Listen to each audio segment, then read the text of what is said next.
সাংবাদিক বন্ধু যারা এসছেন তাদের আন্তরিকভাবে ধন্যবাদ জানাচ্ছি। আমরা শর্ট নোটিশে আপনাদের ইনভাইট করেছি। শর্ট নোটিশে আমরা আপনাদের ইনভাইট করেছি এবং আমাদের আমন্ত্রণে সাড়া দিয়ে আপনারা এখানে উপস্থিত হয়েছেন।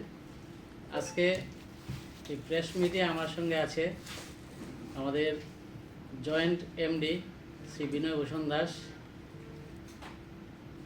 এবং joint director ABDM doctor Subhendu Deb Barma, CMO west এবং ডক্টর সুশান্ত রায়। তো আজকে আপনাদের এখানে আমন্ত্রণ করার মূল উদ্দেশ্য হচ্ছে স্বাস্থ্য পরিষেবার ক্ষেত্রে ডিজিটাল সুবিধা যেগুলি প্রদান করা হয় সেইগুলি সম্পর্কে আপনাদের কিছু বিষয় অবগত করা। তো আপনারা জানেন Ayushman Bharat digital mission ABDM, এটা হচ্ছে দেশের ডিজিটাল স্বাস্থ্য পরিকাঠামোকে উন্নত করার জন্য একটা অভিনব সিস্টেম, যার মূল পূর্ব শর্ত হচ্ছে এইচএফআর এবং এইচপিআর রেজিস্ট্রেশন এবং আভা কার্ড জেনারেশন। এইচএফআর হচ্ছে হেলথ কেয়ার ফেসিলিটি রেজিস্ট্রেশন। আমাদের রাজ্যে যতগুলি হেলথ কেয়ার ফেসিলিটি আছে সবগুলি এবিডিএম প্ল্যাটফর্মে রেজিস্ট্রি করতে হবে। দ্বিতীয়ত হচ্ছে HFR registration, health care professional registration. আমাদের যারা ইন সার্ভিস ডক্টর আছে, নার্স আছে, ওনারা সবাই এবিডিএম প্ল্যাটফর্মে রেজিস্ট্রি করবেন। তাছাড়া যারা রিটায়ার্ড ডক্টর, নার্স আছে, ওনারাও এই প্ল্যাটফর্মে ওনাদের রেজিস্ট্রেশন করবেন। তাছাড়া যে সমস্ত ডক্টর বা নার্স ওনারা সরকারি চাকরি করেন না, প্রাইভেট নার্সিং হোম আছে বা প্রাইভেট প্র্যাকটিস করেন, ওনাদেরও এই এবিডিএমের প্ল্যাটফর্মে রেজিস্ট্রি করতে হবে। তাছাড়া রয়েছে মেডিকেল শপস। মেডিকেল শপ যতগুলি রয়েছে সবগুলি এবিডিএম প্ল্যাটফর্মে ওনারা রেজিস্ট্রি করবে। তো এই রেজিস্ট্রেশন করার পর সমস্ত স্বাস্থ্য প্রতিষ্ঠানগুলি এবং হেলথ প্রফেশনাল যারা আছেন তারা এবিডিএম প্ল্যাটফর্মের মাধ্যমে আভা অ্যাপের সহযোগিতায় আমাদের যারা নাগরিক আছে তাদের ডিজিটাল পরিষেবা প্রদান করবে। আভা হচ্ছে আয়ুষ্মান ভারত হেলথ অ্যাকাউন্ট, যা 14টি নম্বরের একটা আইডি কার্ড আমাদের নাগরিককে দেওয়া হয়, যেটি ইউজ করে নাগরিকরা তাদের স্বাস্থ্য সম্পর্কিত যে সমস্ত তথ্য সেগুলি তারা তাদের ডিজিটালি সংরক্ষণ করতে পারে। সেইগুলি ইউজ করে তারা স্বাস্থ্য প্রতিষ্ঠান বা হেলথ প্রফেশনাল যারা আছে তাদের থেকে ডিজিটাল পরিষেবা গ্রহণ করতে পারে। তো যাদের আভা কার্ড রয়েছে ওরা একদিকে যেমন তাদের স্বাস্থ্য পরিষেবা সম্পর্কিত সমস্ত রেকর্ডগুলি ডিজিটালি সংরক্ষণ করতে পারবে, তার পাশাপাশি তারা যখন কোনো ফেসিলিটিতে ট্রিটমেন্টের জন্য যাবে তাদের লম্বা লাইনে দাঁড়াতে হবে না।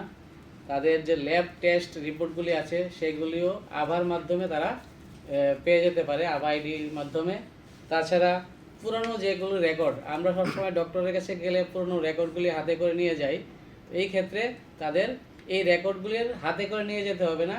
আভা আইডি ইউজ করে হেলথ প্রফেশনালের কাছে ওরা তাদের পুরনো রিপোর্টগুলিও দেখাতে পারবে। তো আমরা আমাদের সারা রাজ্যে আভা কার্ড জেনারেশনের কাজ করছি। আমাদের সিএইচও এবং এমপিডব্লিউ যারা আছে ওরা বাড়ি বাড়ি গিয়ে আভা কার্ড জেনারেট করছে। তার পাশাপাশি আমরা প্রত্যেকটা স্কুলে যারা ছাত্রছাত্রী রয়েছে বা স্কুলের যারা শিক্ষক রয়েছে, শিক্ষিকা রয়েছে, তাদের আমরা আভা কার্ড জেনারেশন করছি। হ্যাঁ, এবং ডিএম স্যার যারা আছেন ওনারা সম্পূর্ণ কাজটি মনিটর করছে। তো কোনো কোনো সময় শোনা যায় যে আভা কার্ড জেনারেশন করলে তারা অন্য কোনো হেলথ ফেসিলিটি পাবে না, তো এটা সত্যি নয়। আভা কার্ড তাদের ডিজিটালি সমস্ত সুযোগ সুবিধা পাওয়ার জন্য করা হয়। ঠিক আছে, তো আমরা আমাদের রাজ্যের আপাতত যদিও আমাদের কারেন্ট সেন্সাসের রিপোর্ট আসেনি, তারপরেও আমরা আমাদের টোটাল পপুলেশন আমরা ধরে নিচ্ছি 41 লাখ থেকে 42 লাখ।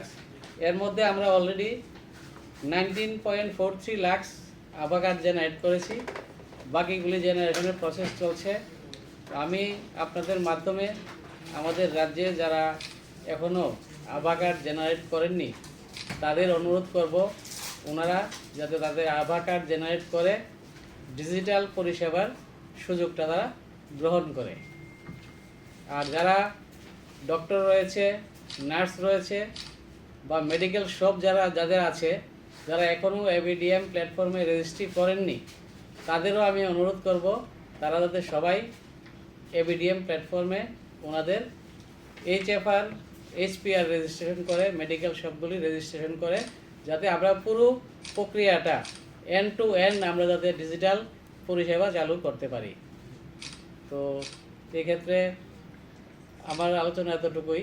আপনাদের কোনো কোশ্চেন থাকলে বলতে পারেন। অ্যাকচুয়ালি আমরা এখন কোনো যদি না কোনো কমপ্লিকেসি হয়, আমরা কিন্তু এখন আর ব্যাংকে যাই না, সম্পূর্ণ ডিজিটালি মানে ট্রানজ্যাকশন হয়। এটাও সেম আমাদের যে মানে এবিডিএম বা আয়ুষ্মান ভারত ডিজিটাল মিশন, এটাও এই একটা ডিজিটাল ইন্টারভেনশন, একটা MBCS scheme of government of India. এখানে ভারতবর্ষের মতো বিশাল বড় দেশের বিশাল জনসংখ্যার দেশ, এবং এখানে অসংখ্য HPR HFR, তো সবাইকে একটা প্ল্যাটফর্মে নিয়ে আসা, যাতে করে একে অপরকে আমরা অ্যাক্সেস করতে পারি। যেমন একজন সাধারণ নাগরিক বিইং এ পেশেন্ট, উনি অনলাইনে অ্যাপয়েন্টমেন্ট নেওয়া, মানে কোনো ফেসিলিটিতে গিয়ে ট্রিটমেন্ট করানো, সেক্ষেত্রে যাতে ডিজিটালি সব জিনিসটা উনি সার্ভিসটা পেতে পারেন। সেই ক্ষেত্রে আমাদের এই এবিডিএমটা এটা একটা হেলথ ইকোসিস্টেম, মানে একজন পেশেন্ট ডক্টরকে অ্যাক্সেস করবে, ডক্টর কোনো ফেসিলিটিকে মানে কোনো এই ফার্মেসিকে অ্যাক্সেস করতে পারবে, এই একটা ইকোসিস্টেমের একটা মানে পদ্ধতি। তো এই ক্ষেত্রে আমাদের যে মাইক্রোসাইট, যেটা আমরা আগরতলা শহর নিয়ে তৈরি করেছি, এখানে মা চ্যারিটেবল ট্রাস্ট, আমি সবার জ্ঞাতার্থে বলছি, কারণ যাতে পরবর্তী সময় কেউ কনফিউশন না হয় যে ওনারা করতে গেলেন। উনি আছেন আমাদের সুশান্ত রায়, উনি এর কর্ণধার। ওনারা মানে গিয়ে বা বিভিন্ন মানে ফার্মেসিতে, ল্যাবে, ছোট বড় সবাইকে ওনারা রেজিস্ট্রি করবেন। সেক্ষেত্রে আমরা ফার্মেসি বা ল্যাব যারাই আছেন সকল মালিক ওনাদের কাছে অনুরোধ করব ওনাদেরকে সহযোগিতা করার জন্য, যাতে করে আমরা এই মাইক্রোসফটটা প্রথমত আমরা যাতে সম্পূর্ণ ডিজিটাইজ করতে পারি। তো সেক্ষেত্রে আমরা আপনাদের মাধ্যমে আমরা এটাও জানাতে চাই, আভা এটা একটা আয়ুষ্মান ভারত হেলথ অ্যাকাউন্ট, এখানে সম্পূর্ণ ডাটা স্টোর থাকবে। দ্যাট ডাজ নট মিন যে আপনার পারমিশন ছাড়া অন্য কেউ এটাকে অ্যাক্সেস করতে পারবে। আপনি সাপোজ আজকে কোনো ত্রিপুরাতে ট্রিটমেন্ট হয়েছে, আপনার এই মানে আপনার এই মেডিকেল রিপোর্ট এগুলি স্টোর আছে। আপনি বাইরে কোনো একটা হসপিটালে গেলেন, স্যার বলেছেন যদি সেটা মানে এবিডিএম মানে কমপ্লায়েন্ট হয়, তাহলে হয়তো ডক্টর জিজ্ঞেস করবেন যে আপনি লাস্ট কবে চিকিৎসা করেছেন বা ডক্টর দেখিয়েছেন, তখন যে আমি দেখিয়েছি 6 মাস আগে, তাহলে ওই রিপোর্টটাকে দেখতে পারি। তখন ওই পেশেন্টের কাছে কনসেন্ট চাইবে, পারমিশন চাইবে। পেশেন্ট যখন অ্যালাউ করবেন, তখনই ওই ডক্টর সেটাকে অ্যাক্সেস করতে পারবে। তো এই কারণে বলছি আভা সম্পূর্ণ সেফ, এটা মানে বেনিফিশিয়াল, এবং মানে আমাদেরকে সাহায্য করবে আগামী দিন ডিজিটালি হেলথ সার্ভিসটা পেতে। তো সকলকে অনুরোধ করব আভাটা আমরা সবাই মিলে যাতে আমরা তাড়াতাড়ি করতে পারি, যাতে এই হেলথ ফেসিলিটিতে আমরা সম্পূর্ণ ডিজিটালাইজ করতে পারি।